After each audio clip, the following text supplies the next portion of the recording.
we've made have been ones where we've gotten too complicated. And so as an example, there's a feature, so a specific example, there was a feature in the early days of Twitter back when we had IM as an interface to Twitter, where the feature could, it would know if you were on with IM, and it only worked well with Yammer. Right. I'm sorry, no, Jabber. Jabber, right. Different word. Another killer product, right? It only worked well with Jabber, and it would know if you were online. And if it saw you go offline, it would say like, okay, you're offline, so now we're going to send you the messages via SMS. And it was this sort of like presence failover. Right. And the idea was clever, but like it made it impossible for users to actually know where they were going to get the tweets. And it just didn't work. And there was this big on-off switch that said like, get notifications on-off on the website, and it didn't actually tell you whether or not notifications would be on or off. So people were just getting flooded. Yeah, it's just like you get like support quotes like I'm still getting messages on my phone. It's like we'll just send off or something like that. It was really hard to predict what the behavior was. So in general, I think one of the lessons we learned from the early days was trying not to get too clever and trying not to get too complicated with the feature, and just trying to keep it really simple. And for me, one of the points that I think is key there is not introducing too many options. And like I think one of the weakest product design choices anyone can make is, well, I don't know what the right answer is, so we'll introduce options for both. And like that's a particularly that's a great segue into kind of the next topic I wanted to talk about. Okay. You worked at Google for a while. Yep. They're kind of notorious for doing all kinds of A/B testing, doing all sorts of things like that. Well, A/B testing is like, so just to be clear, is a different. I think A/B testing is great. Of course. But they roll a lot of different things out to users and let them kind of decide what they like is the best product. What's your kind of view of what they've been doing in terms of all the different things with social? Some of the stuff is leaked out. We've written a bunch of stuff. Maybe they're doing a little toolbar sharing. Maybe they're doing something along those lines.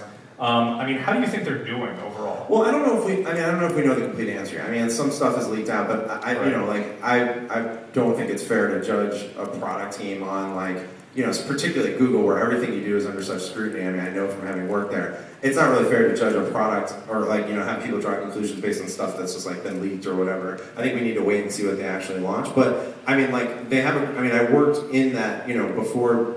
I worked in the ancient stomping grounds of social at Google when it was Blogger and Orchid and Reader and stuff like that. And there's amazing folks there. And so I'm sure they'll do interesting stuff. And why do you think that nothing has really caught on though for them in the social? Well, I don't know if I would say that. I wouldn't say that nothing's gone on for them. Maybe not nothing has caught on, but certainly not to the extent that Twitter took off. Yeah, I think that for a long time, well, first of all, it's the classic innovator's dilemma, right? Google has search and ads, and those for a very long time are going to be their primary business in terms of dollars and also engineering hours spent. That makes total sense. Right. So and it's hard to prioritize. It's hard to prioritize the other stuff. I think Google does this almost better than anyone, where they say 70% of our stuff is going to go to this and 20% is going to go elsewhere. But it's hard to focus on that other stuff. The other aspect I think is that sometimes it's just attracting product people with the right sort of DNA who are interested in that problem, and that's something it's harder for a big company to do. Yeah, it's hard to do because it's a different type of product person who's interested in something like Twitter than it is in in ads and search quality, which are really interesting problems, but they're just different types of folks. Right. In terms of what's next, so you got new Twitter out there. Yep. You've gotten all these mobile clients out there in the past year or so. iPad app and everything.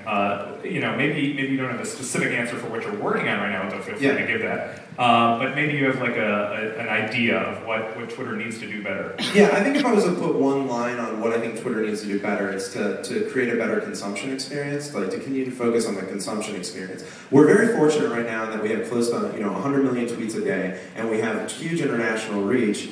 So we have something for everyone. We have some content for everyone. So I have this experience of sitting down with folks, and they say, I don't really get Twitter. And I'm like, well, what do you like? And they're like, well, I like wine, and I like Warcraft, and I like Vegas, I like poker. These are my interests, not someone else. And I say, okay, well great, I can create a great timeline for you of that stuff because I know that there are accounts for you to follow, but I have to like sit down with that person to do it. So it's how can we create a system that allows them to find that content quicker? And I think like some of the stuff we've done with who to follow and suggesting accounts to people is the first part of that, but there's so much more we can do in terms of creating a great consumption experience. Gotcha, okay. What about in terms of your role specifically? How has product management evolved over time? I mean, you've been there a long time, since you were one of the first 9 employees, right? Yeah, so my role, I started in Obvious, which if you're familiar with our kind of strange corporate history, was a company that Evan started that had both Odeo and Twitter, and I started as Director of Product Strategy for Obvious.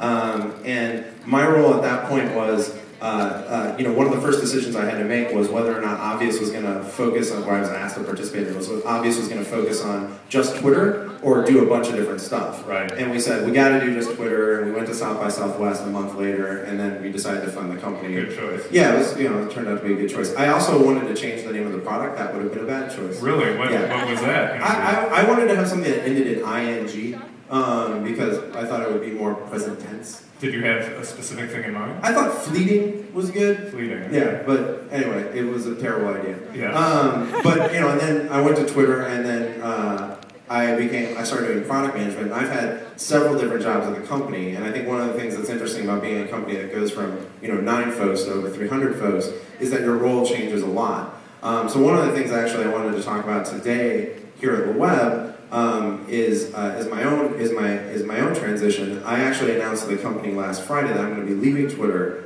at the end of the month, and the reasons for that is because the company's grown a lot. The roles have changed. The roles have changed. I've been able to do a lot of different stuff. Yeah. I'm going to be staying on in an advisory role over the next couple of years.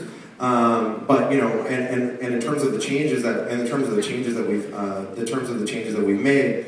Obviously we've done a lot of stuff recently, new CEO, and one of the things that Dick and I started talking about when he started was, you need to have the full options available to you in terms of how product can be organized and how we do this thing that we do here. And ultimately, we came to the decision that made the most sense, and this would be a good time for me to step down.